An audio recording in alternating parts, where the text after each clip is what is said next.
Hello sa inyong lahat. Ginawa ko lang tong video na to because I want to share this and dumating na yung yung sa pin sa Google AdSense.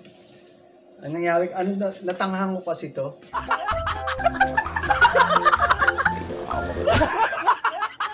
Matagal na tong dapat na dumating. Hindi ko lang nakita yung email sa akin ni Lolo Whitey kung sa sa email account ko. Andun, na pala yun, over a month lang nandun. Ngayon ko lang nakita, so I took care of it, and then a week later, ito, dumating na. Yan. Kaya, it's a good thing na dumating ito. Kasi yung mga nag-generate niya na revenue yung account ko, yung Ka-Addict Fishing. One of the main reason kasi yun, para makatulong to sa mga kababayan natin.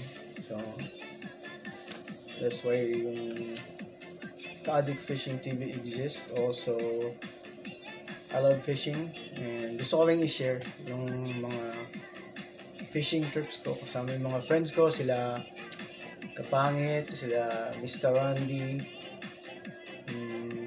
Nakasama ko na rin si Sir Aris. Nagpunta kami sa Bonneville Dam. Kaya, but anyways, I just want to share this. O, diba? Ayos na. So, now, kailangan ko lang i-enter sa para kasi kailangan pang i-set up yung yung payment kung saan nila papadala. So, yan. Sinare ko lang sa inyo to. Maraming salamat. Maraming salamat ulit sa mga sumuporta sa channel ko. Yan. Maraming salamat sa inyong lahat. Thank you. Bye.